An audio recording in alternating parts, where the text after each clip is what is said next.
que sigue acelerando nuestros compromisos con las mujeres y las niñas, una serie de diálogos globales sobre la CIPD 25 y los compromisos de Nairobi.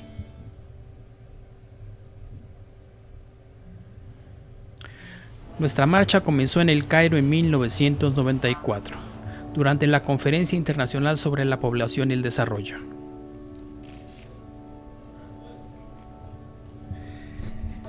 El programa de acción reconoce que las familias saludables son creadas por decisión propia, no por casualidad. Desde El Cairo, hemos logrado grandes avances en lo que respecta a los derechos y la capacidad de decidir para todas las personas. Más mujeres pueden tener familias por decisión propia. Las madres son más saludables, los nacimientos son más seguros, pero no hemos alcanzado todavía nuestra meta. 232 millones de mujeres todavía necesitan anticonceptivos. 303,000 mujeres morirán dando a luz este año. Esa travesía que comenzó hace 25 años está lejos de haber concluido. Este es el momento de concluir esa agenda inconclusa.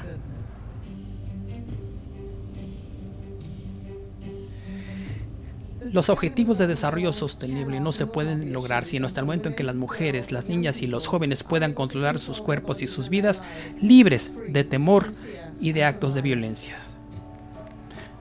La cumbre de Nairobi sobre la CIPD 25 nos volvió a llenar de energía y movilizó voluntades para concluir esta agenda. Continuamos adelante, no daremos un paso atrás, jamás cejaremos. Estamos en una carrera hacia la meta y habremos de salir victoriosos. Muchas gracias.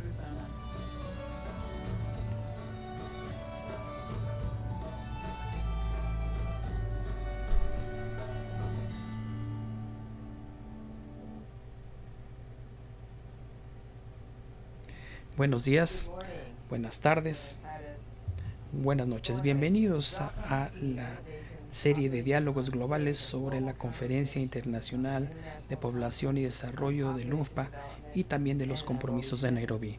Yo soy Linda Goller Brown, presidenta y directora de la organización Black Women's Imperative, y tengo el honor y el privilegio de moderar el diálogo de hoy. Una vez más, saldremos adelante, la COVID-19 y las personas afrodescendientes. Muchos conocemos la canción Saldremos Adelante como una canción de protesta que surgió en la década de 1940 con trabajadores del tabaco en huelga en Carolina del Sur y más adelante durante el movimiento de los derechos civiles en Estados Unidos en la década de 1960, en donde manifestantes tuvieron que enfrentar cañones de agua, perros de ataque y policías iracundos. La Biblioteca del Congreso de los Estados Unidos llamó a esta canción la canción más importante y poderosa del siglo XX. El racismo ha sido pandémico en el mundo colonizado. Las mujeres afrodescendientes han sido oprimidas por siglos y aquí estamos luchando con dos pandemias mundiales, la de la COVID-19 y la de la furia provocada por el brutal asesinato de George Floyd y muchas otras personas por prácticas policíacas raciales. Actualmente, las mujeres afrodescendientes viven en la intersección del racismo, la discriminación de género y ahora la COVID-19. Las personas negras en los Estados Unidos han sido reclasificadas como trabajadoras esenciales en áreas urbanas donde deben usar transporte público, en trabajos que los enfrentan con un público a menudo sin mascarillas de protección e iracundo. Y en otros países las personas afrodescendientes también deben arriesgarse y exponerse a la COVID-19 por respuestas como las de los Estados Unidos, que son cuestionables y no científicas a esta crisis sanitaria global. El día de hoy nuestro panel abordará el camino desde el colonialismo hasta el estado de injusticia racial y la necesidad de activismo, además de cómo lograr la justicia en estos tiempos de la COVID-19. Saldremos adelante. La canción tiene 7 estrofas que hablan de fortaleza, victoria, valor, verdad y paz. Espero que en nuestros diálogos de hoy demos inicio al proceso de escribir la 8ª y última estrofa de esta poderosa canción, la de la justicia. Tenemos un formidable panel de oradores el día de hoy, y después de nuestros oradores principales y de su intervención, voy a pedirle a cada uno de ellos su perspectiva y su opinión sobre una pregunta y luego les pediré que ofrezcan una visión del futuro.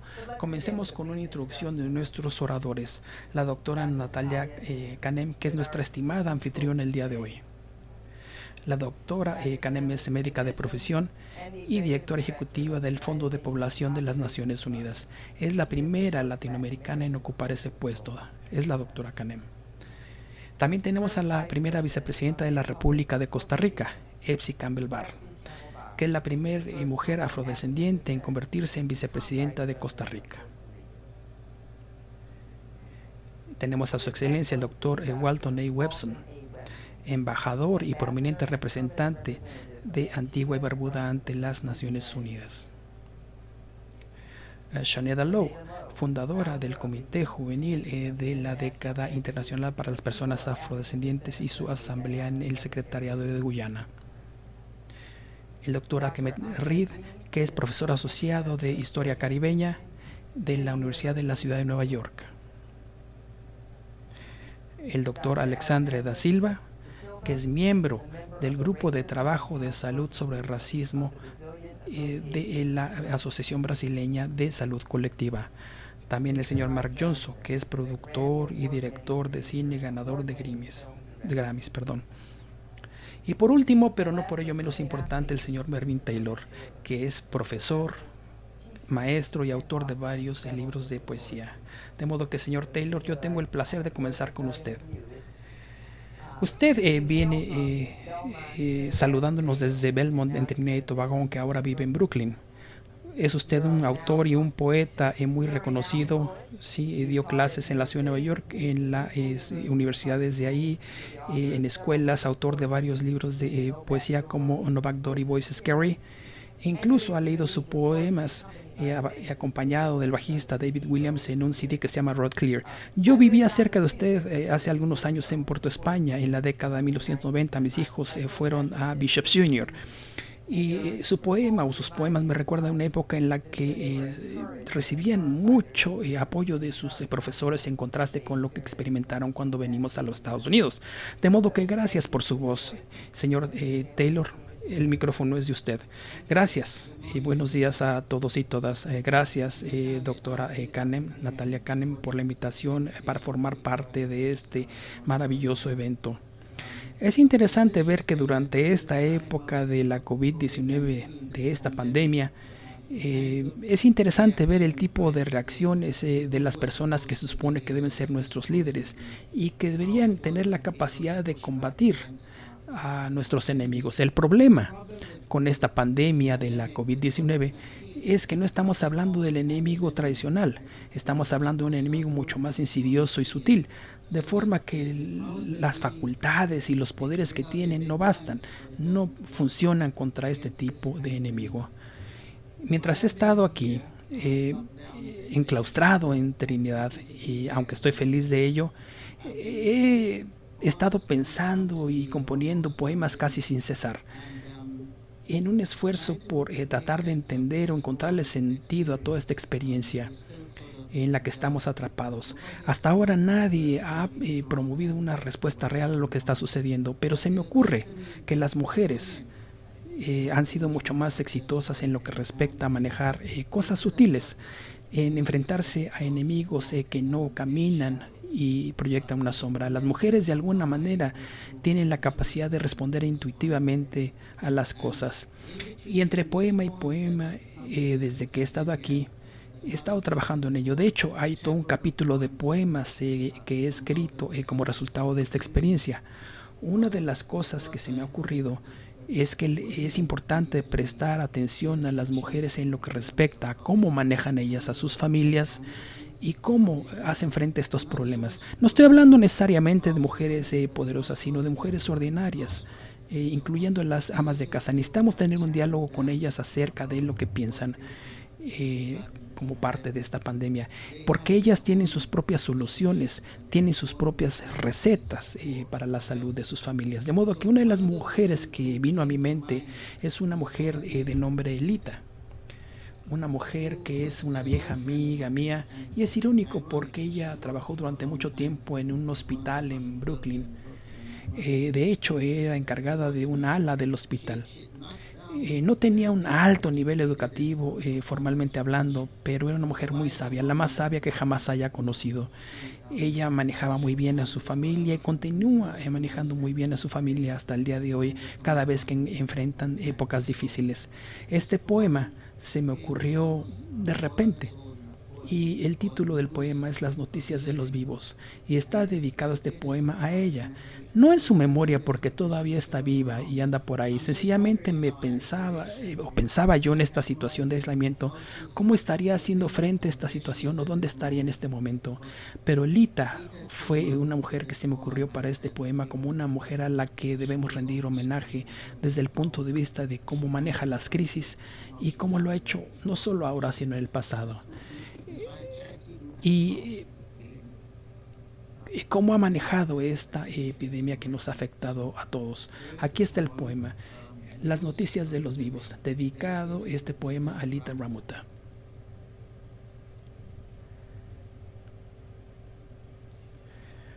Las noticias de los vivos. ¿A dónde está Lita para poder saludarla y abrazarla? Con sus brazos, su rostro blancos por la harina. Ha estado horneando pan todo el día para ayudar a su hijo Kurt con el negocio. ¿Está prosperando su negocio? ¿Su nieto autista está bien? No se me ocurre a quién más preguntarle, a excepción de Dudley, que hace tiempo se aisló en su propio mundo. Él se tapó con las cobijas hasta la barbilla, como si supiera que este día habría de llegar. Ah, Alita, yo sé que estás manteniendo a todos a flote, al mismo tiempo que las compuertas de este virus se abren completamente a nuestro alrededor. Convertirás tu casa en un barco, la cocina de tu casa en la cocina del barco, las camas en balsas, y soplarás tus velas hasta que te falte el aliento, para luego soplar el aire con tu mandil, soplar ese aire. Muchas gracias, señor Taylor. Muchas gracias. De nada. And now it's my extreme pleasure to introduce Ahora our tengo el agrado de presentar a nuestra organizadora Natalia Canin, directora del Fondo de la Población de las Naciones Unidas. Yo la encontré por la primera vez en la cumbre de Nairobi, pero su conexión con ella es de hace mucho tiempo. Ella dijo hace 10 años en la junta directiva, pero aún más importante, es una amiga muy cercana de nuestro fundador Billy Avery. Yo puedo decirles que no hay experiencia más sublime que estar en la presencia de un líder y una leona, y aquí su visión para el futuro. La doctora Kenem es una médica especialista en salud pública, una filántropa, y ella realmente es feroz cuando va a defender a las mujeres de descendencia africana. Ella es la voz de las voces para los derechos reproductivos de la mujer. Eso es tan verdadero, y yo me enorgullezco de decir que la doctora Natalia Cana, mi amiga. Bueno, muchas gracias, Linda. Gracias por esa presentación tan maravillosa sobre ese himno que vamos a vencer, venceremos unidos. Y yo soy muy afortunada de tenerte a ti como moderador el día de hoy. Excelentísima señora Epsi Campbell Bar, bienvenida. Muchas gracias. Embajador Webson, el presidente de nuestra junta directiva, estamos muy honrados de tenerlo aquí con nosotros en una sesión tan importante, y deseo empezar agradeciendo a Mervyn. Una vez más, estás dándonos palabras que tocan el corazón, pero nos recuerdan que sea donde sea que estemos, estamos en nuestro hogar.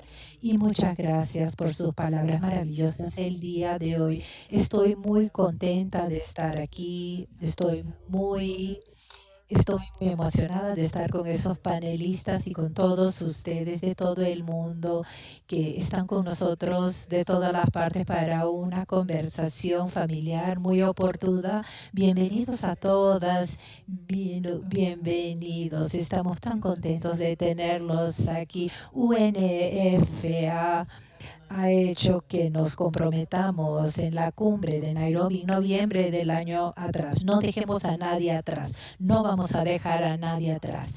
Por lo tanto, vamos a cumplir esa promesa y no vamos a dejar a nadie para atrás. Y eso significa festejar la alegría de venir con un pueblo de una historia con resiliencia.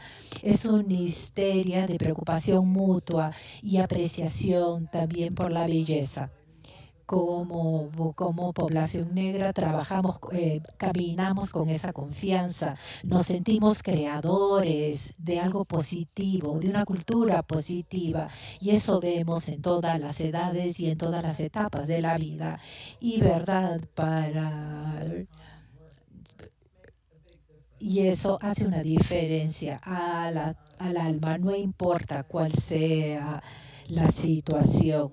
Situaciones que vemos en diferentes partes del mundo. Mis queridos amigos, hermanos, hermanas, yo me dirijo a ustedes cuando el pueblo negro ha tenido que levantarse y denunciar la brutalidad del racismo. Estamos aquí el día de hoy con un propósito, y ese propósito es cerciorarnos de que nosotros nos levantemos y que superemos los retos de la pandemia viral que nos ha mostrado la realidad de la exclusión, discriminación, marginalización y violencia.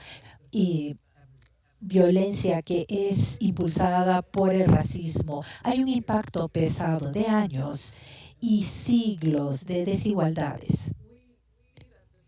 Podemos ver ese impacto diferencial cuando vemos las barreras para la salud y para la educación, el racismo sistémico de políticas y marginalización que tan solo añaden al impacto de COVID sobre las comunidades descendentes, afrodescendentes, mujeres. Sí, claro, sufrimos diferentes formas de discriminación y eso hace con que la carga sea aún más pesada. En las Américas, mujeres afrodescendientes trabajan en el mercado laboral informal y ese tipo de trabajo casual que no tiene ningún beneficio.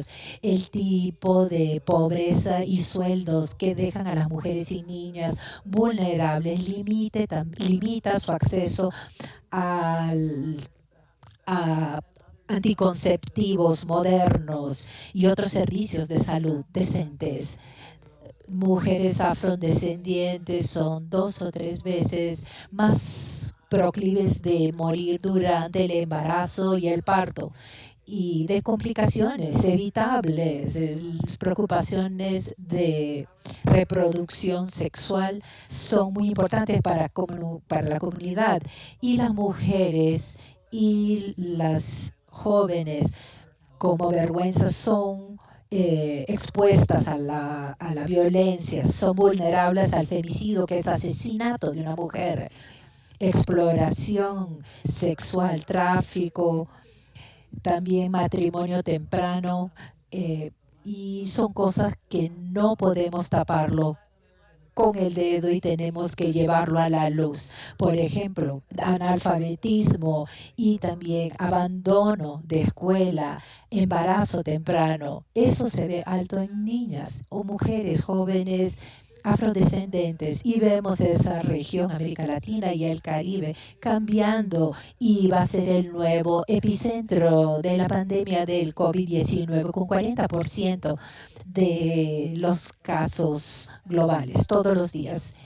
¿Y quiénes entre nosotros está siendo fuertemente azotado? Sí, es la gran población afrodescendente infectados en altos números y mueren en altos números. Y también sufren de efectos económicos sociales, como el pueblo indígena. También estos lockdowns que impiden a las familias de ganar su sueldo, mujeres que pueden estar atrapados en su casa en una situación abusiva, y niños que no tienen acceso a la internet y a las computadoras, no van al colegio, y las personas más ancianas principalmente son sumamente vulnerables cuando viven solas. Muchos de ustedes saben que nuestra mamacita tiene 99 años y esa pandemia y la amenaza a su bienestar es algo constante importante y eso está en nuestras mentes. Pero ustedes saben, muchas veces no vemos gran parte del daño y no lo vemos porque no vemos los datos verdaderos que son necesitados. Y esos datos tienen que ser desagregados de acuerdo con raza. Por lo tanto, no es para cubrirlos. Eso cubre también el impacto en las comunidades afrodescendientes. Las Naciones Unidas, bajo el liderazgo de Antonio Guterres, ha recomendado para asistir a los países y desmantelar el racismo y no dejar a nadie atrás. También y con su programa de acción, la meta de desarrollo sostenible en nuestro país. Ahora estamos en la mitad de la década internacional del pueblo afrodescendiente. Este es el roadmap que necesitamos y lo que queremos ver ahora es la acción. Nuestra intención ahora, estando aquí el día de hoy, es realmente activar fuertes alianzas por todos los países para cambios de transformación y queremos que ustedes sean parte de todo eso. Bueno, yo les solicitaría a todos que utilicen su poder, el poder que ustedes tienen en sus círculos de influencia para aclarar que ustedes van a ser el protectores de derechos humanos, que ustedes serán un fomentador de igualdad y van a ampliar esas voces de nuestros hermanos y hermanas que son afrodescendientes, incluyendo África y toda la humanidad. Bueno, fue Marcos Mosiah Garvey. ¿Qué dijo? ¿Quién dijo? El progreso es la atracción que mueve la humanidad. Por eso estamos aquí el día de hoy. Tenemos que movernos. Vamos a cambiarnos hacia lo mejor. Vamos a avanzar. Yo realmente estoy muy animada por participar de esta discusión. Muchas gracias. Y Linda, te concedo la palabra. Muchas gracias. Dicen que la luz solar es el principal desinfectante y gracias por ser esa luz. Ahora quiero introducir Epsi Campbell Bar de Costa Rica. Tuve el privilegio de conocerte y escuchar tus palabras poderosas en la cumbre de Nairobi. Continúo pensando en esas palabras. Usted ha tenido mucho éxito conteniendo el COVID, tomando un abordaje científico y como líder política y como economista ha podido hacer lo que muy pocos han podido hacer. Ha coordinado, ha combinado ciencia y política para beneficiar a su pueblo. Claro, la pobreza ha sido reducida a 20% y, por ejemplo, el índice de pobreza de negros en Estados Unidos es 20%, los hispánicos es 19%. Muchas gracias por su orientación. Señora Epsi Campbell, le concedo la palabra. Bueno, muchas gracias. Buenos días.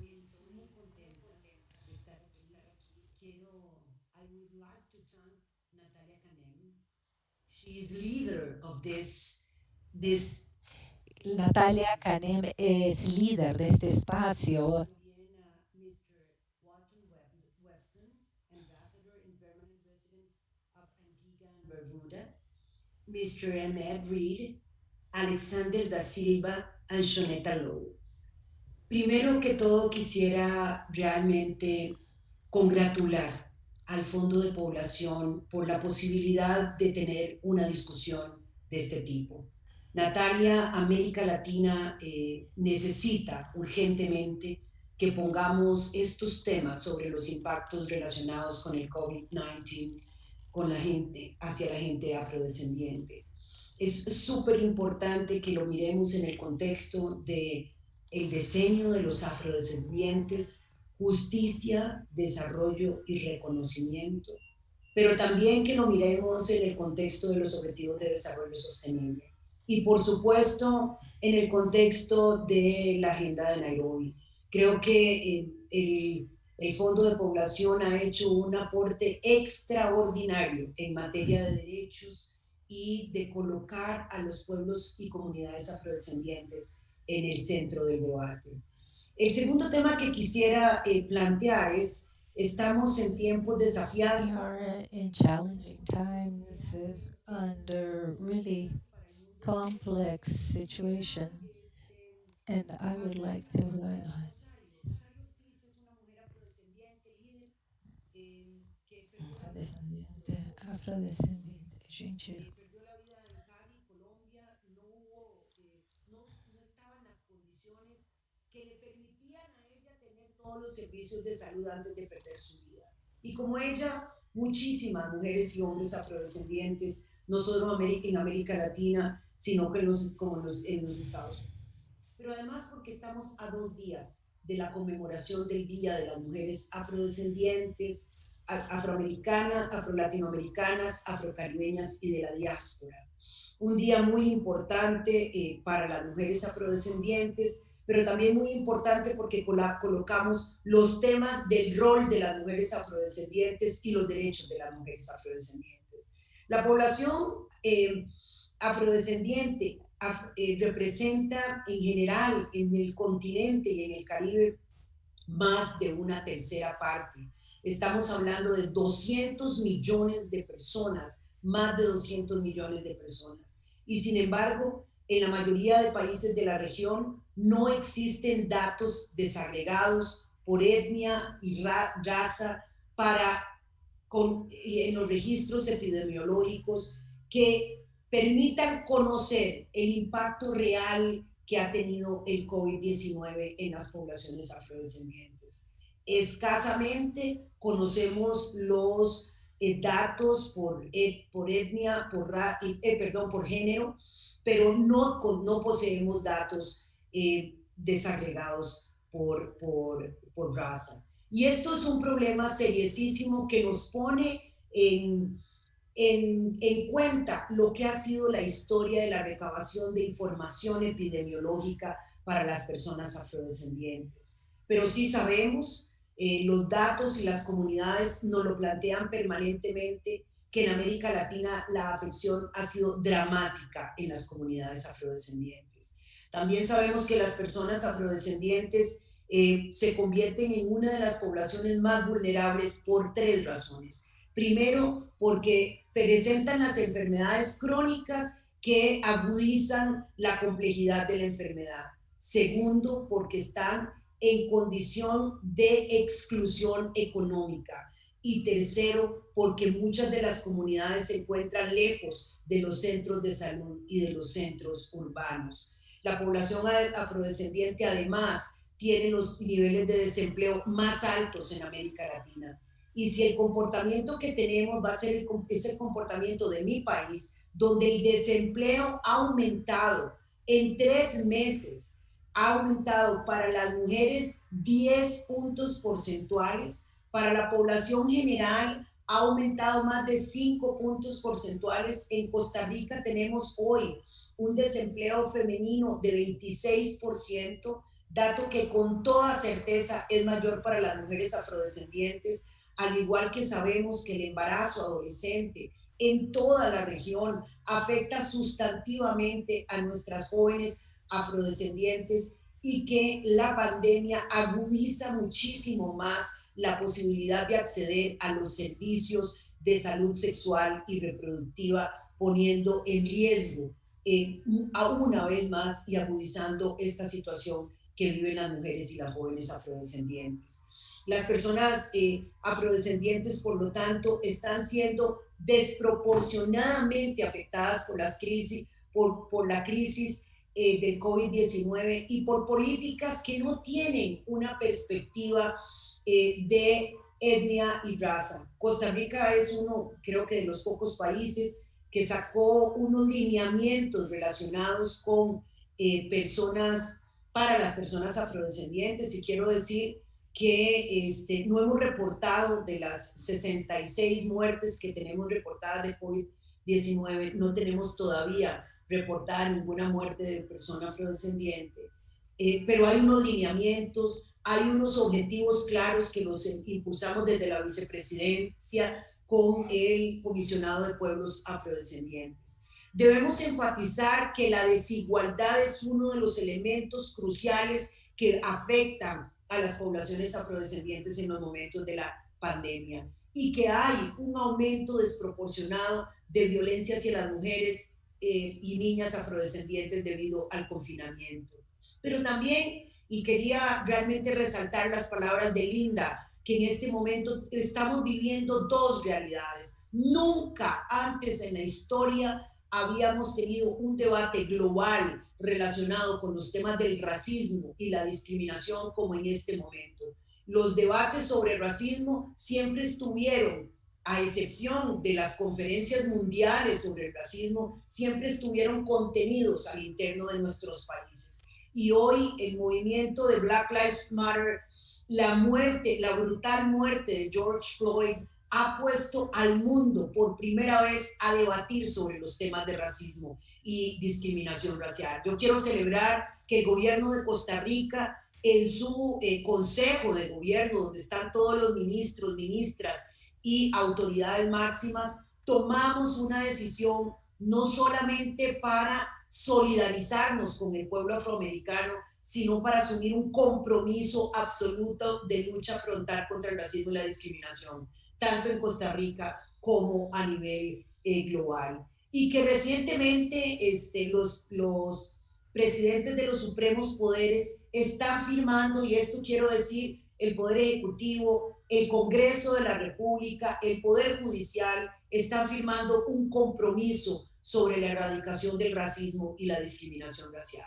Quiero ir terminando planteando algunas cosas. ¿Cuáles son los principales desafíos? Primero quisiera decir que no me cabe la menor duda que estamos pariendo una nueva generación, que hoy las comunidades afrodescendientes están mucho menos solas en la lucha contra el racismo y la discriminación, que nos sentimos realmente sorprendidos cada vez más cuando no solamente las personas negras están levantando la lucha contra el racismo, sino cada vez más personas jóvenes de todo el mundo, hombres y mujeres no negros, entienden que el genocidio hacia las comunidades negras debe de acabar de una sola vez. Dos, tenemos que impulsar desde los organismos internacionales, y me parece que Natalia, como subsecretaria general de las Naciones Unidas, es nuestra mejor aliada, lineamientos claros y concretos en materia de COVID-19 y afrodescendientes, pero principalmente en todos aquellos temas que tendrán que ver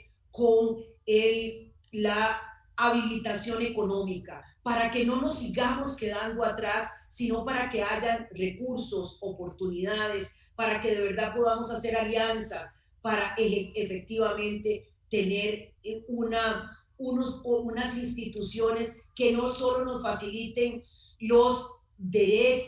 la posibilidad de conocer nuestros derechos, sino de concretarlos, y que los sistemas de salud empiecen a tener los datos desagregados en materia de raza y etnia, porque es la única manera de confrontar pandemias. Lo segundo es que tenemos que seguir fortaleciendo este movimiento internacional con altas autoridades, y ahí el liderazgo del Fondo de Población es impresionante para levantar el tono sobre los derechos de las mujeres y pueblos afrodescendientes. Esto es ya en América Latina. Yo quiero agradecer que el Consenso de Montevideo es una herramienta fundamental para levantar esta agenda, y que ubiquemos aliados en el sector privado, aliados en los estados, la alianza con las organizaciones de la sociedad civil, pensando fundamentalmente en las niñas y niños afrodescendientes y en esas niñas por las cuales tenemos que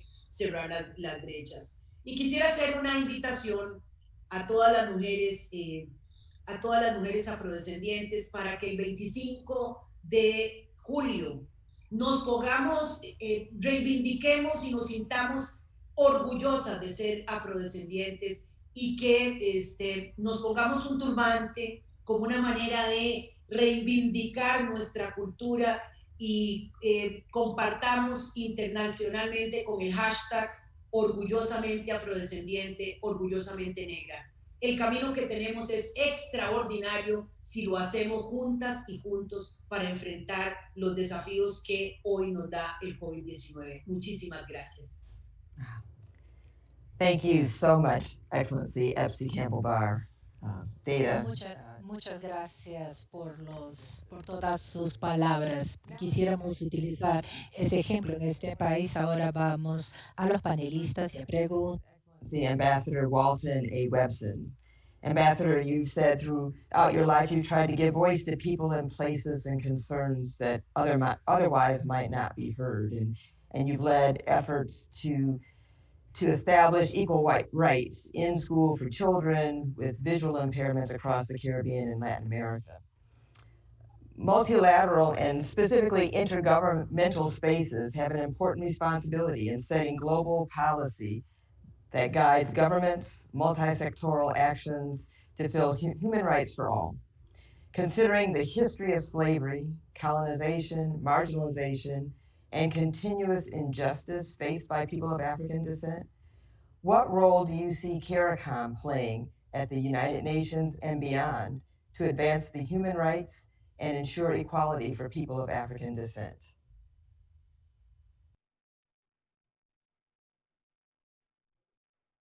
Thank you very much, Gracias. moderator. Muchas gracias, señora moderadora. Cannon, it's always super to be Doctora Canem, siempre es un placer estar con usted, ya sea en un escenario o en una pantalla.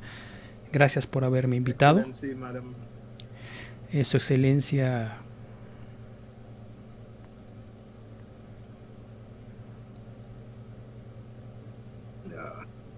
The host had asked me to start with video, so I'm going to do that. perdón, es que me pidieron que pusiera mi cámara de video, es lo que estoy haciendo ahora. Muy bien, muchas gracias. Yeah, you're visible now. Thank you. Sí, ya lo podemos ver, muchas gracias. Thanks. Okay, sorry. Gracias. Madam Vice Perdón. President, we met very Señora briefly vicepresidenta, nos conocimos muy brevemente hace algunos años when I attended, en su adorable país cuando asistí speaking a una reunión en la que pude young hablar girls with con disabilities. niñas Your con presentation discapacidades. has Y remained with ahí me. dio It's usted very una good. presentación que todavía recuerdo. Once again, Y todavía la recuerdo this time bastante bien. screen. Es un placer estar con usted de nuevo, en esta ocasión en una pantalla. Mr. Taylor, thank you for your Señor Taylor, muchas gracias por su interesting and thoughtful interesante I actually grew up in Trinidad. y profundo poema. De hecho, yo crecí en Trinidad y Tobago. The new school is my alma mater, so it's really good to Y hear you. la escuela en la que usted da clases en esa universidad es mi alma mater, de modo que es un placer escucharlo. Gracias. Y al resto de esta audiencia tan distinguida también muchas gracias. Lo mismo que a los miembros del panel. Es un honor el poder formar parte de esta conversación. Quisiera comenzar hablando de una cita o citando a James Baldwin, que decía que el aceptar el pasado nuestro, nuestra historia, no es lo mismo que hundirse o ahogarse en ella. Se trata de aprender cómo utilizar esa historia. Un pasado inventado, ficticio, jamás podrá ser usado, porque puede colapsar y agrietarse como resultado de las presiones de la vida, como la arcilla en una temporada de sequía. Yo creo que se trata esta de una cita apropiada, considerando las épocas que estamos viviendo, en las que estamos viendo presiones y cambios que los pueblos afrodescendientes están demandando en la sociedad. Lo mismo que las presiones impuestas por la COVID-19 en los sistemas establecidos en la sociedad. Estamos viendo o siendo testigos de esas presiones y estamos comenzando a entender que en el caso de las personas afrodescendientes hay un gran impacto. No solo aquellas personas afrodescendientes en América Latina y el Caribe, sino también en Norteamérica y el Reino Unido y en otros lugares. Estas personas llevan sobre sus hombros el peso de ser las mayores víctimas de la COVID-19. Hay un importante legado del colonialismo que ha afectado a las personas del Caribe. Algo que ha dejado grandes cicatrices en los sectores de la salud, lo mismo que en las estructuras de poder y en nuestros desarrollos culturales, etcétera. Nos dejaron con esas cicatrices que nos han marcado y por lo tanto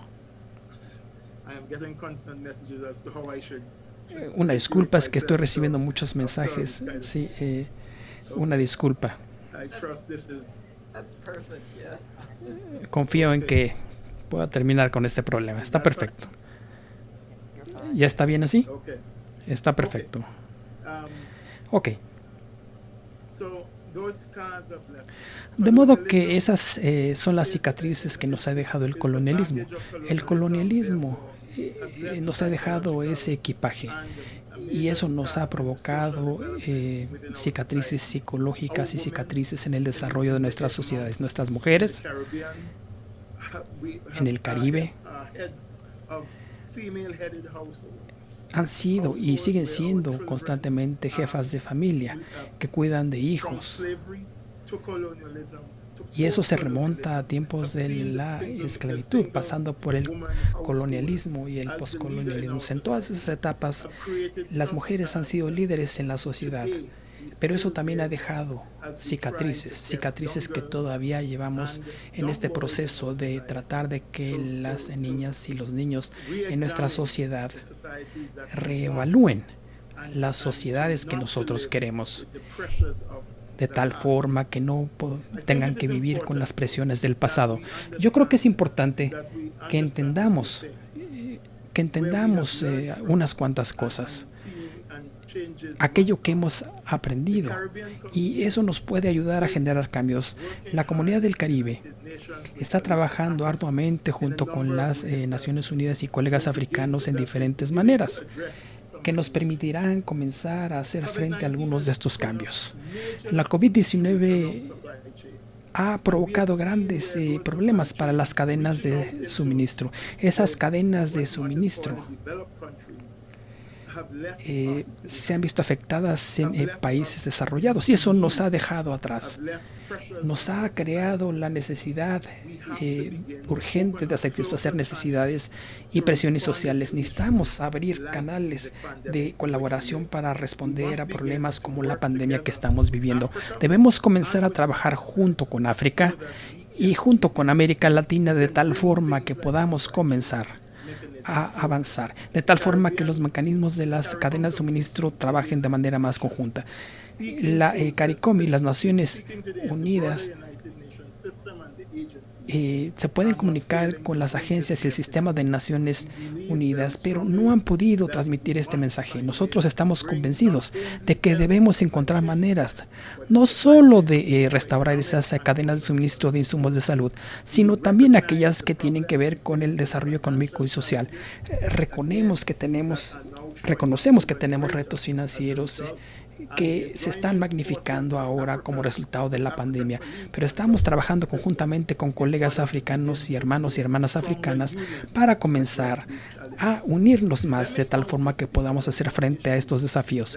Déjenme hablar también acerca de un tema que pocas personas quieren abordar, pero que está cobrando vigencia: el aspecto o el proceso de reparación. Las reliquias del colonialismo y de la esclavitud jamás han pagado ninguna compensación. Necesitamos hacer frente a estas reliquias de la esclavitud y los desastres del colonialismo de manera realista. La CARICOM y África está trabajando junto con hermanas y hermanos en América Latina. Ellos son los únicos grupos que van a poder atraer la atención a este tema. La comunidad del CARICOM durante varios años ha tenido en operación un comité de reparación. Este comité está liderando el proceso y comunicando el mensaje para atraer la atención a este tema en los lugares o en los niveles más altos. La CARICOM y las comunidades africanas en Naciones Unidas deben saber todo esto. La CARICOM, de hecho, le dio un mandato a los embajadores de la CARICOM de modo que se ocuparan de ello, con la participación de jefes de gobierno, y la comunidad caribeña, trabajando con socios africanos, está comenzando a expresarse de tal forma que puedan constituir un grupo que permita atraer la atención a este tema en los niveles más altos del sistema de las Naciones Unidas. El proceso de reparación es algo que debemos trabajar. No hemos definido el cómo, pero lo cierto es que tenemos que encontrar una manera conjunta con nuestros hermanos y hermanas de Estados Unidos y otros países, lo mismo que con hermanos y hermanas de América Latina, de tal forma que podamos comenzar a ejercer presión en lo que respecta a este proceso de reparación. Estos son temas importantes y estamos convencidos de que la comunidad de la CARICOM y sus aliados pueden lograr que la comunidad internacional empiece a encontrar maneras para hacer frente a estos temas. Para concluir, quiero mencionar dos cosas que me inquietan.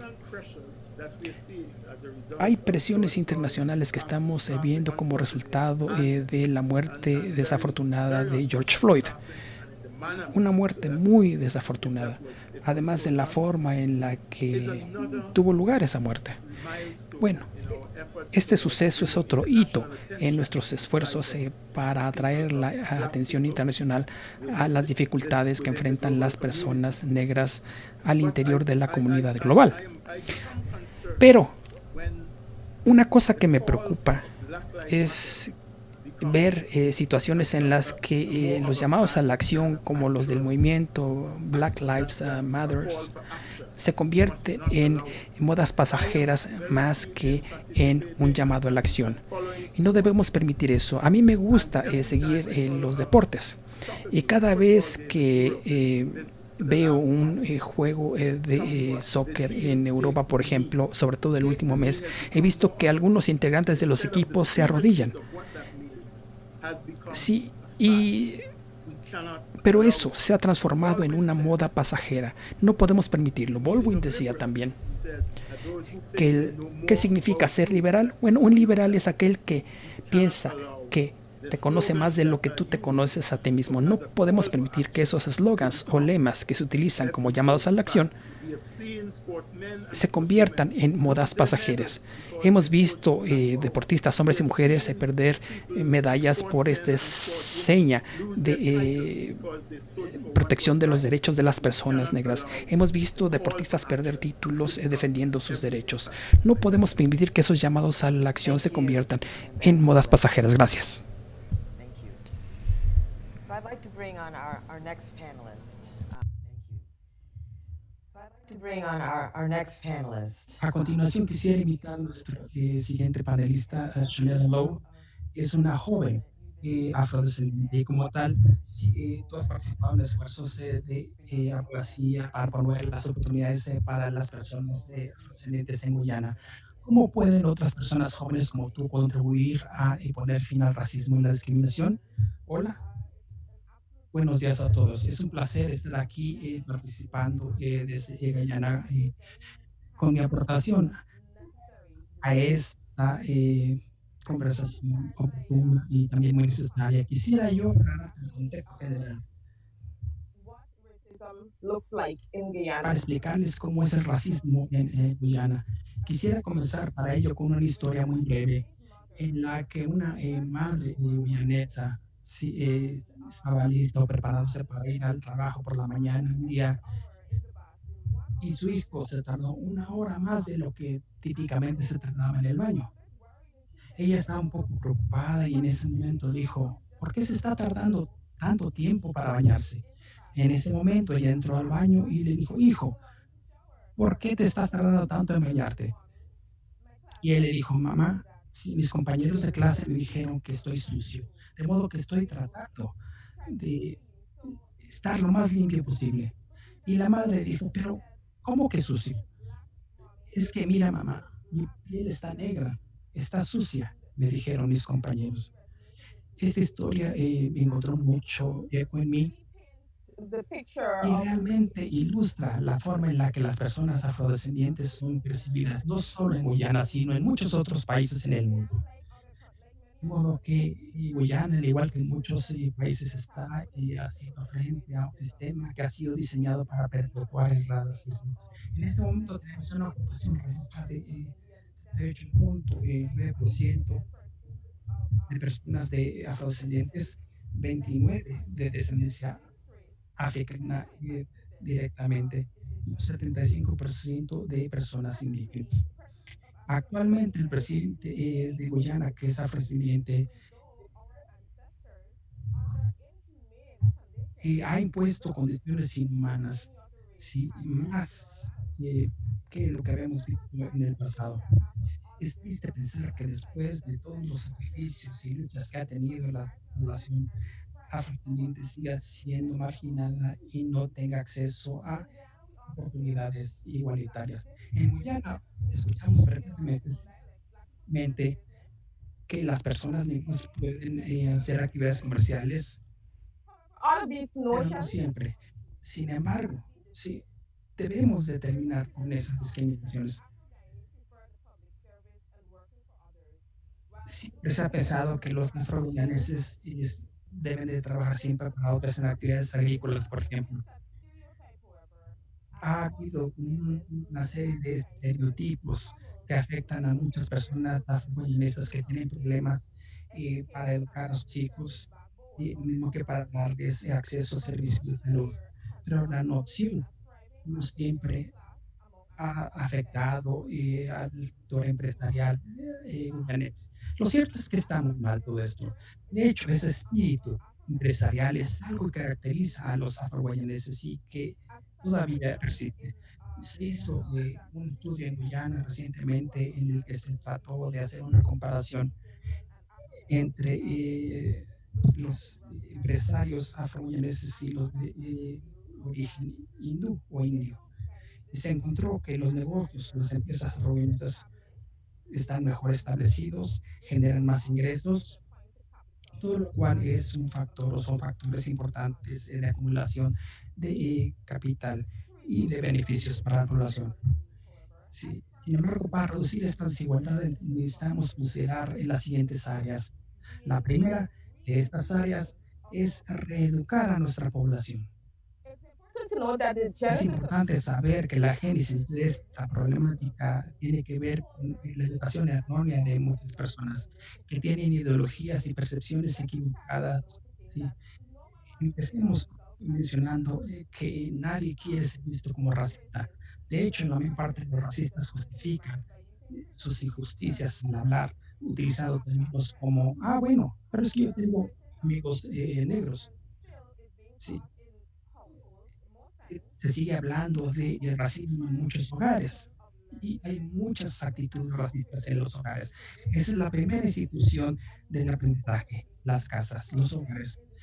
Y lo más importante es que si los niños reproducen esto de la misma forma en que reproducen eh, modales e ideas y llegan a tratar el racismo como la nueva normalidad, es importante que los jóvenes eh, entiendan la importancia de reeducar a las personas, comenzando con la historia de las minorías y sobre las minorías, sobre todo conociendo más de la historia africana. Matumawal dijo en el Consejo de los Derechos Humanos que la educación tiene un papel central para generar o crear nuevos valores, actitudes que nos dan herramientas importantes para hacer frente a la información realizada y el legado de las injusticias históricas.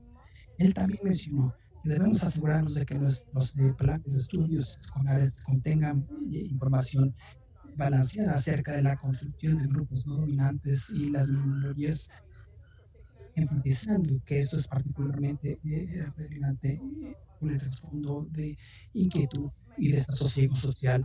Justicia. Mi segundo punto en este sentido es comenzar a trabajar a nivel de las comunidades, sí, de tal forma que no se refuercen estas ideas y se sigan repitiendo. Trabajar a nivel de la comunidad es un concepto práctico, pero frecuentemente es ignorado. Sin embargo, debe utilizarse como herramienta poderosa. La mayor parte de personas como nosotros tenemos influencia en nuestras comunidades. Cuando hablo yo con las comunidades, no solo hablo del ambiente en el que viven, sino también acerca de nuestras iglesias, nuestras universidades o cualquier espacio que ocupemos en el que podamos generar un cambio y promover el mejoramiento de las personas afrodescendientes. De modo que esto también puede hacer en estos espacios de estas comunidades para las personas afectadas por el racismo, lo mismo que para aquellas personas que sean perpetradoras del racismo, reconociéndolo y entendiendo que necesitan ayuda. Existe una cita del señor Walt que decimos frecuentemente en Guyana.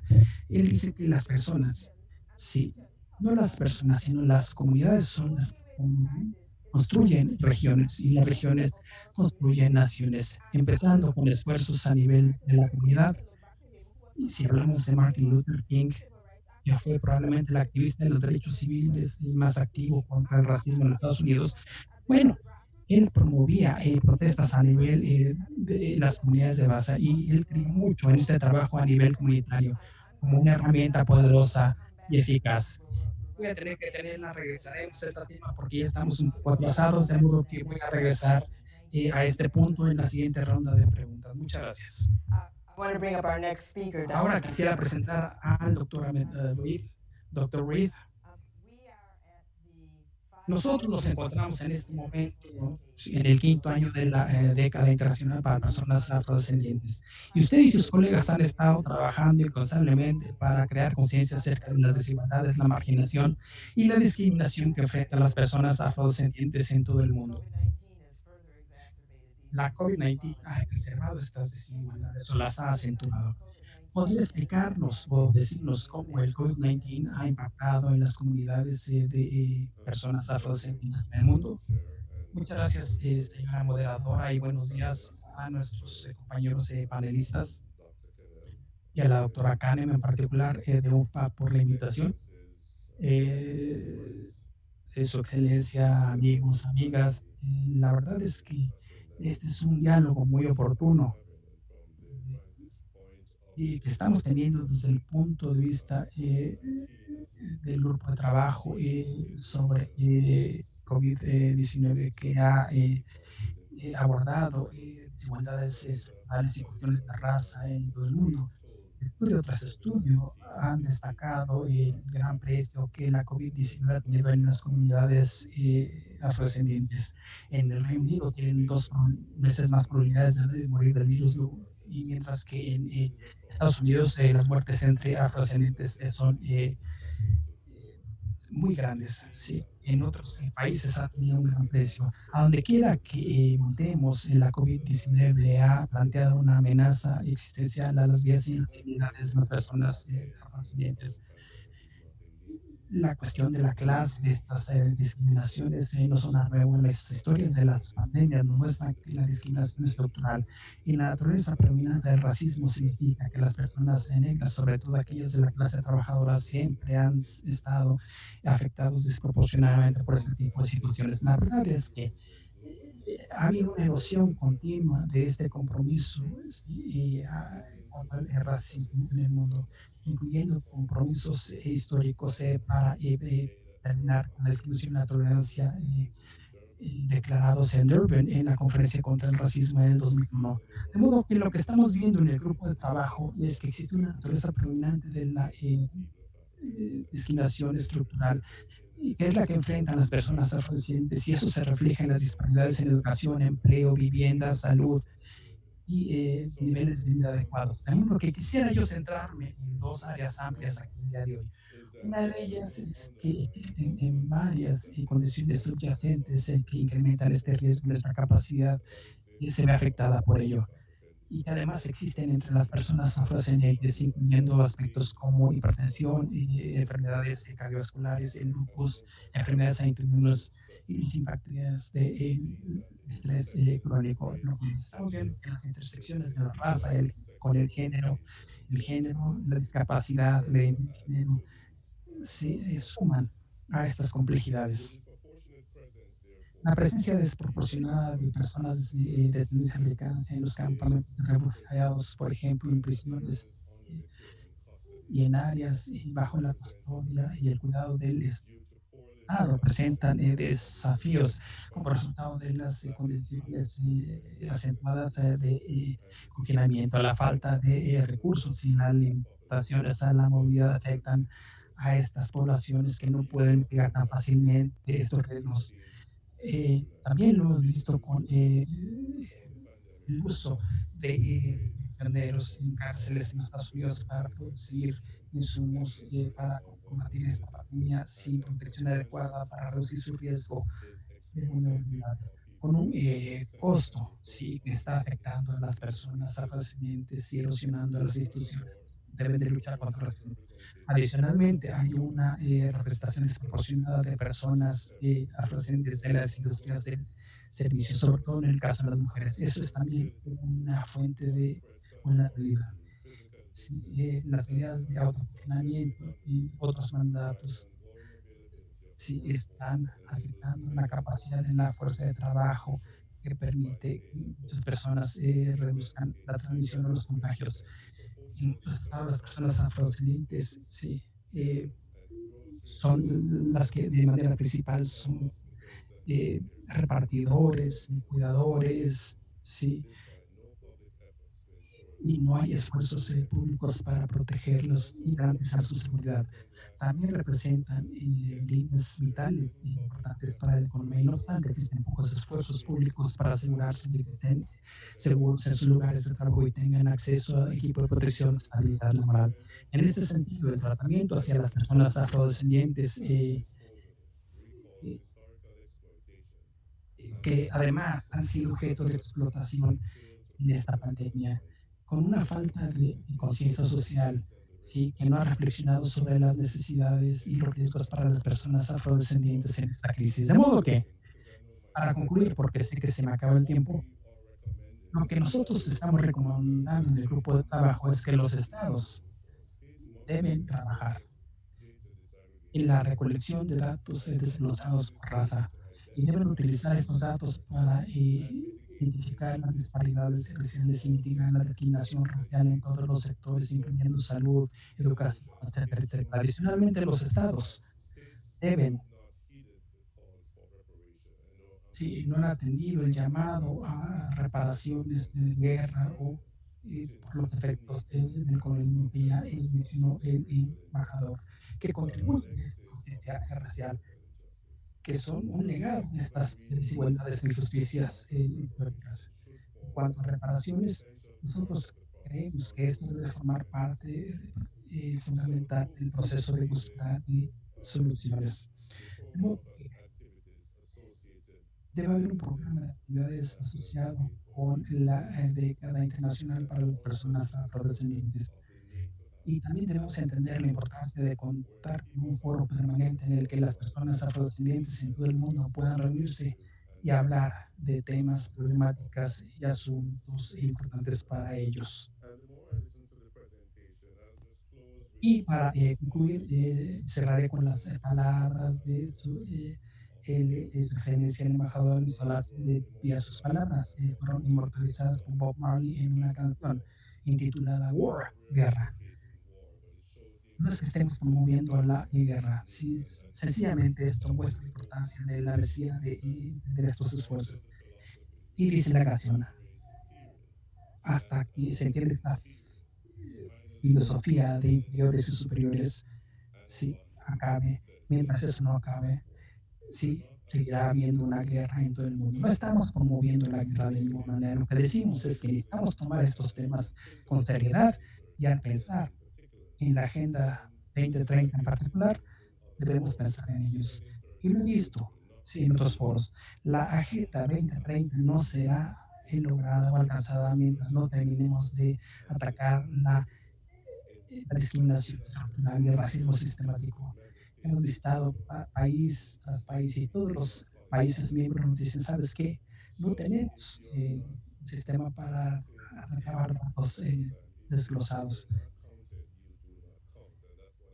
Si no se cuenta las personas, no pueden contar para muchos otros temas. Y es el tema de forma que, de modo que, si bien nosotros damos la bienvenida a la Agenda 2030, tenemos que tomar con mayor seriedad los esfuerzos para combatir el racismo sistemático y las injusticias estructurales.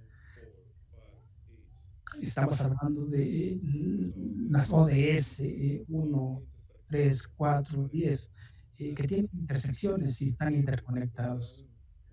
Si una mujer joven afrodescendiente enfrenta actos de discriminación, entonces no podemos hacer realidad la ODS que tiene que ver con eliminar la desigualdad entre países. Todas estas ODS están interconectados, están interrelacionados. De modo que tenemos que hacer frente a todos esos temas uno por uno, pero con un abordaje holístico, viéndolas como un conjunto importante de objetivos y metas. La discriminación estructural es una amenaza fundamental en este momento para el logro y el avance de los ODS.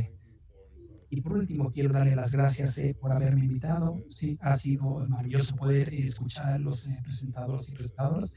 Estoy emocionado con el resto de los participantes y para escuchar estos temas. Muchas gracias. Gracias, doctor Reid. Y ahora tenemos el último participante, el doctor Alexander da Silva. Brasil está haciendo frente a una de las crisis de COVID-19 más grandes en el mundo. Históricamente, las personas afrodescendientes en Brasil han sido marginadas y discriminadas. ¿Cuáles son algunas de las barreras que están enfrentando en lo que respecta al acceso a servicios de salud, incluyendo pruebas de COVID-19? Lo mismo que en el acceso continuo a salud sexual y reproductiva para las mujeres y las niñas, salud mental, además de otros beneficios sociales para protegerse a ellos mismos, sus familias y sus comunidades. Buenos días a todos, Dr. Kanin, Linda, Epsi y colegas panelistas. En primer lugar, desearía mostrarles la tela de fondo de Brasil. En Brasil ya superamos las 81.000 muertes y los afrodescendientes y el pueblo de piel más oscura tiene más riesgo de morir del COVID y que los blancos llamados pardos cuando los comparamos a blancos, porque COVID actualmente avanza hacia las ciudades del interior en el Brasil. Un afrodescendiente sin escuela tiene 3,8 veces más probabilidad de morir de COVID cuando lo comparas a una persona blanca de nivel superior. Las barreras que enfrentamos el día de hoy para hacerle frente al COVID se relaciona a la reducción, la atención primaria y reducción de profesionales de la salud, reducción de agentes comunitarios de salud que trabajan con la salud familiar. Hay falta de seguimiento y la búsqueda activa de las personas afrodescendientes que tienen comorbilidades que empeoran la situación de COVID. Aquí incluimos hipertensión, diabetes, obesidad.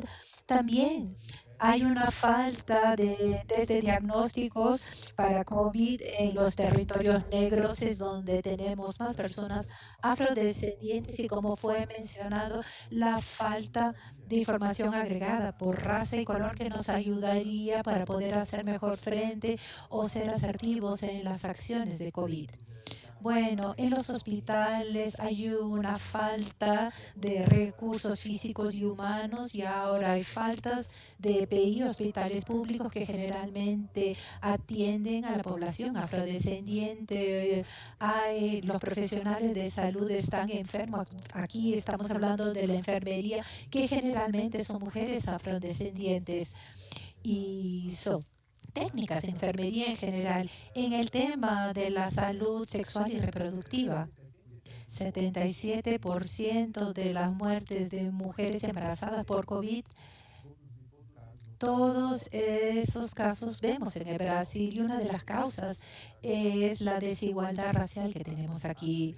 También hay una falta de respeto a la maternidad para el ejercicio, para la maternidad de mujeres afrodescendientes en el Brasil. Muchas de ellas han sido llamadas para trabajar y no hay condiciones para dejar a sus hijos, sean guarderías, escuelas, y hay una dificultad de ayudar en los estudios hogareños porque muchas de ellas no tienen alta escolaridad. Y también enfrentamos la muerte de niños que es ocasionado por la policía. Hay una dificultad que también involucra el cierre de algunas unidades de atención básica y un reordenamiento de la asistencia que aumenta el riesgo de mujeres embarazadas y de muchas mujeres que pueden tener un embarazo no deseado y también peligros con abortos. También tenemos que destacar que Brasil históricamente tiene un alto porcentaje de violencia contra las mujeres negras y en este momento de confinamiento aumenta este índice en términos de frecuencia e incidencia. Y la salud mental.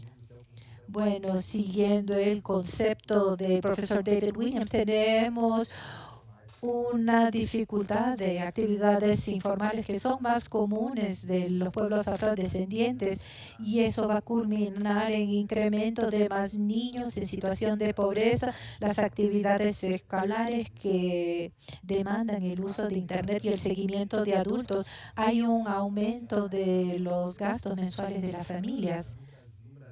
En el Brasil, los pueblos,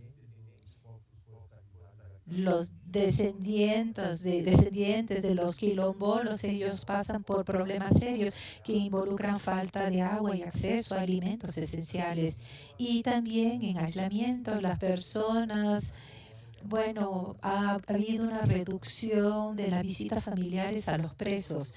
Con relación a los beneficios que el gobierno proporciona, un beneficio de emergencia, hay mucha dificultad de acceder a estos beneficios, eso principalmente por las personas afrodescendientes y ha habido un aumento de violencia entre niños y ancianos. Hay datos que muestran que la violencia contra los ancianos ha mostrado al orden de 15% y hay un alto número de denuncias de niños afrodescendientes porque muchas veces esos niños viven con un agresor. Esta sería mi contribución en este momento. Voy a respetar el momento que me han dado.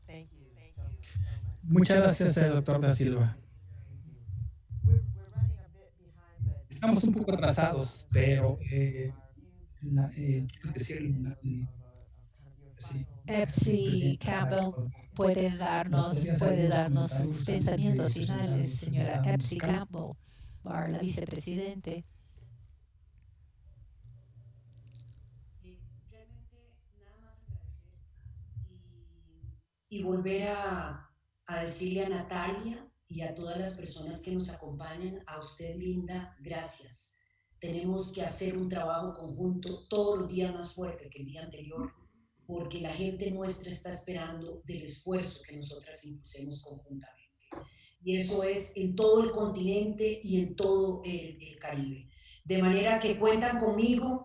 Esta es un compromiso no solo personal, sino un compromiso del gobierno de Costa Rica para que avancemos de manera decidida para disminuir las brechas de desigualdad para los pueblos afrodescendientes y para que la nueva realidad y la realidad actual del COVID-19 no siga impactando de manera tan dramática a los pueblos afrodescendientes. Tenemos que seguir generando alianzas y trabajo conjunto. Muchísimas gracias. Thank you so much. And now I'd like to bring Mr. Mark Johnson on. Ahora tengo al señor Mark Johnson. Hola a todos y a todas. Quería yo sencillamente decirles que es un gran honor el haber podido estar aquí durante todas estas sorprendentes discusiones con personas tan inspiradoras. Mi nombre es Mark Johnson, cofundador de un proyecto musical que se conoce como Playing for Change. Playing for Change nació de la idea de que no importa cuántas cosas en la vida nos dividan, jamás seremos tan fuertes como el poder de la música para unirnos. La música es el elemento que trasciende todas las cosas en la vida que nos dividen. Y cuando escuchamos música nos sentimos conectados sin importar de dónde vengamos o quiénes seamos. Lo más importante acerca de este proyecto es que en nuestros viajes por el mundo hemos podido confirmar que la música nos ayuda a reinventar cómo vemos el mundo. Podemos ver el mundo a través de la óptica de la música. Así podemos ver también la cultura y cómo las personas desarrollan sus identidades. Y a través de este proceso de viajar por el mundo, grabando y filmando a músicos y a músicas, hemos tenido una gran oportunidad de entender que la música fue inventada con este propósito. Jamás ha habido una mejor época en la historia para utilizar el poder de la música para unirnos que este. En la música, como en la vida, las cosas que nos dividen desaparecen en el momento en el que nos sentimos conectados, y aquellas cosas que nos hacen diferentes nos hacen más fuertes. Y ese ha sido el principio rector de Playing for Change. Y quisiera darle las gracias a Álvaro Serrano por invitarme el día de hoy, y al Fondo de Población de Naciones Unidas, con quien hemos estado trabajando durante años, usando la música como herramienta para reinventar y reconectar a los corazones en el mundo entero, y con la forma en la que las personas ven el mundo. Al crear música y al unir a las personas en todo el mundo, creamos y escribimos canciones en este proyecto en el mundo entero, con niños en todo el mundo, a través de escuelas de música, arte y baile.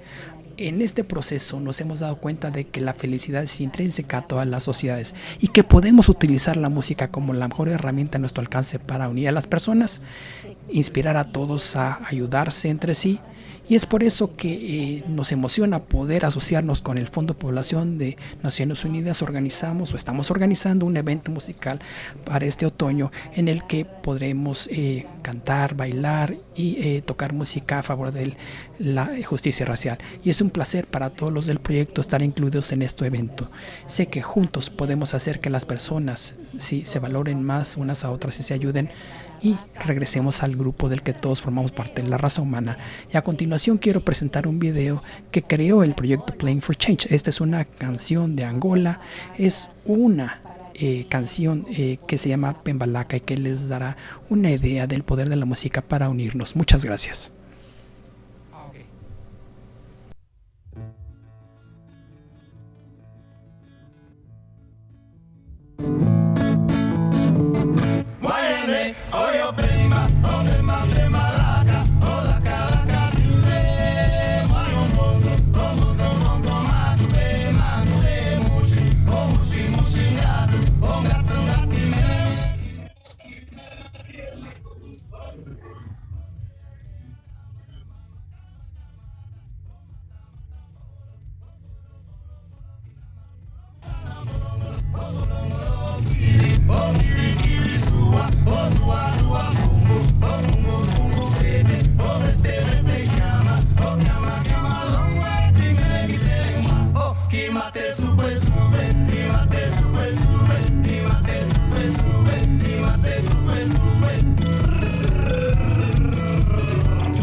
Wow. That was wonderful. Thank you. Music is a universal language. Muchas gracias. La música es el idioma universal. Ahora voy a pasarle la palabra a la doctora Lacanema. Voy a solicitarle a Carol de Robinson, que es nuestro director regional de UNFPA. ¿Cuáles son sus pensamientos aquí? Muchas gracias, Natalia. Aquí he visto un compromiso fuerte para enfocarnos en las desigualdades de la región y del mundo para los afrodescendientes, y eso es muy oportuno porque bajo vuestra liderazgo, usted ha creado un marco fuerte con 3 pilares, datos y visibilidad estadística para poder mejorar la disponibilidad de datos desagregados, información y también evidencia para que podamos tomar una decisión y hacer una verdadera evaluación de esa ecuación de afrodescendientes que pueden resultar en políticas y programas que se dirigen a estas desigualdades estructurales. Ese programa también tiene el componente de empoderamiento y amplificar la voz de afrodescendientes, principalmente mujeres adolescentes, para que ellas también puedan involucrarse y a la vez sean parte de la solución y ser un interlocutor válida con los estados y también interlocutores intergubernamentales. También, ciertamente, claro, queremos 0 muertes de maternidad y queremos buena planificación familiar. Y claro, hay que enfocarse en afrodescendientes porque es el contexto que es muy particular. Muchas gracias por esta oportunidad y le concedo la palabra nuevamente.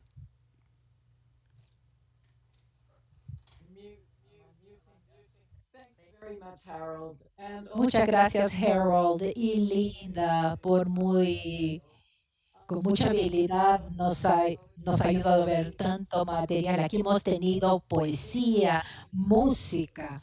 En 2019, cuando las personas de afrodescendientes en Costa Rica, bajo el liderazgo de la vicepresidente Debsy Campbell, 9 países firmaron una declaración de Costa Rica que será el núcleo del compromiso por parte de los gobiernos y otros que podrán para dar derechos humanos al pueblo afrodescendiente, principalmente mujeres, jóvenes mujeres, en ICPD 25 en Nairobi, junto con el gobierno de Costa Rica, con el Banco Mundial, con tantos otros, incluyendo la Oficina del Alto Comisionado de Derechos Humanos, y tenemos un gran aliado en la doctora Michelle Bachelet, la alta comisionada de Derechos Humanos de las Naciones Unidas. Como parte de la comunidad afrodescendiente de todo el mundo, nos comprometimos a estas acciones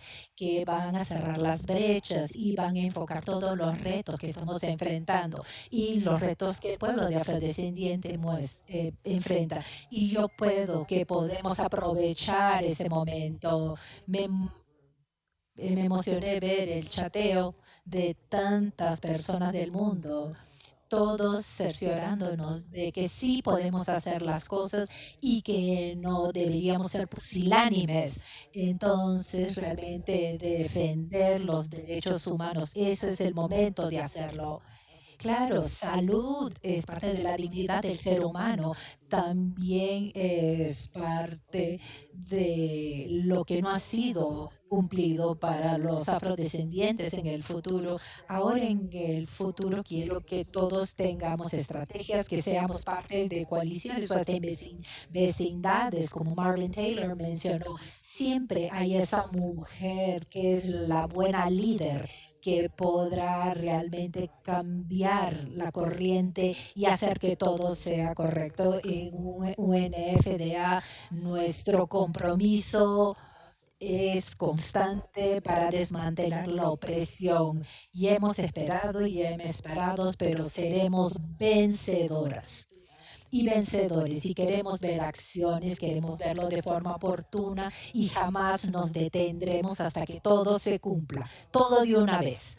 Por lo tanto, vamos a continuar con nuestras metas, con la década internacional de afrodescendientes. Nosotros vamos a llamar músicos y bateristas para que haya un diálogo a través de un tambor que va a aclarar el aire en tantos segmentos de la sociedad.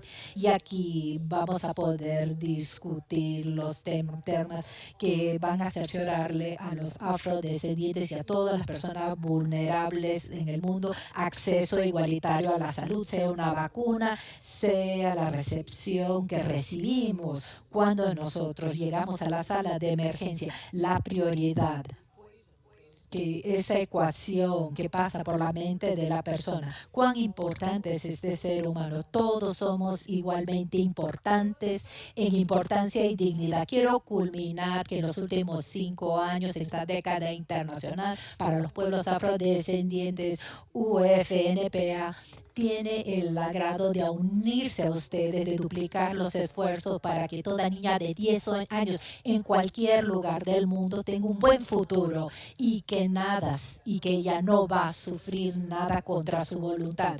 Y aquí me refiero a mutilación genital mujer y también matrimonios tempranos. Y y vamos a cerciorarle de que va a haber paz en su hogar, en su comunidad. Profesor ya mencionó eso, la necesidad de silenciar las no va, que jamás podemos silenciarnos. Y lo que les estoy solicitando es enfrentar, decir todo lo que sucede. Defiendan a sus hermanas, defiendan a sus hijas, defiendan a su madre, a la vecina, cualquier defenderla contra cualquier cosa que puede causar un sufrimiento. Marcus Garvey dijo, por favor, levántense, ustedes pueden lograr lo que quieran. Y el camino de ese camino es claro, uno para tener dignidad, restaurar justicia, cerciorar seguridad y construir igualdad. Nosotros llamamos a nuestros socios y a nuestros aliados para unirse a nosotros y para que se comprometan con esta meta para ser parte de esta solución. Muchas gracias por ser parte de esta conversación global. Yo desearía agradecer a mi panel excelente y también a la moderadora Linda Goler Blount y de Black Women's Health y a todos ustedes por comprometerse para ser la persona que va a hacer la diferencia. Muchas gracias y vamos adelante.